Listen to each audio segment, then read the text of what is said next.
Hello everyone.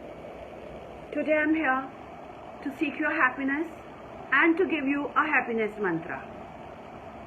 Before that, let us have a reflection on causes of unhappiness. One such cause is being judgmental. Dear all, we are often quick in judging someone without knowing anything about that person. As human beings, it becomes very naturally to us.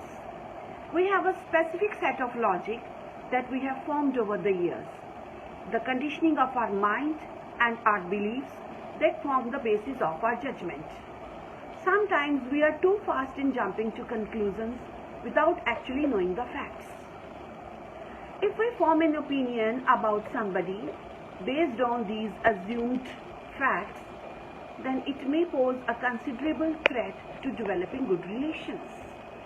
It will also generate negative emotions like jealousy, anger, hatred, and thus it will cause unhappiness. Dear all, we look at the world from our perspective and expect people to behave in a certain way.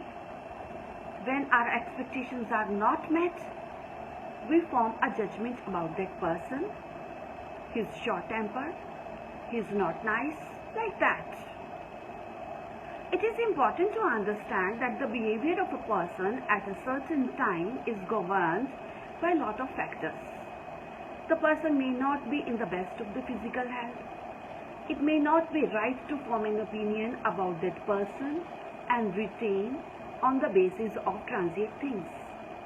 It is prudent not to judge people because every single person on this planet has a story and the truth sometimes might surprise you.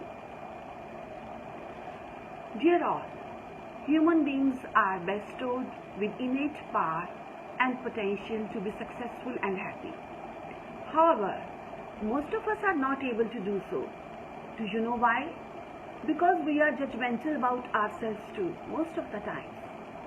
We tell ourselves, I'm incapable of doing this, or I'm not as talented. I'm a loser. Forming judgment about oneself is nothing less than self-sabotage. These judgments then turn into negative beliefs that prevent us from achieving our life goals. They in turn make us unhappy. Judging others is an extension of self-judgment. Each time you are tempted to label somebody, hear a voice within you saying, do you know the person fully? If the answer you get is no, then you have no right to judge someone. Remember, nobody is perfect, neither am I. What we think about the other person is only our perspective. And perspective is only a viewpoint based on certain assumptions. The second thing you can do is ask yourself, what would you do? How would you react or behave if you were to be in that person's shoes? The answer may be probably the same way. The self-talk will make you more empathetic towards that person, and rather than getting angry or upset, you can add value to that person's life. The whole equation between the person and you would change. So, you must have got the happiness mantra. It is, I'll accept the people as they are without being judgmental. So, have a good day.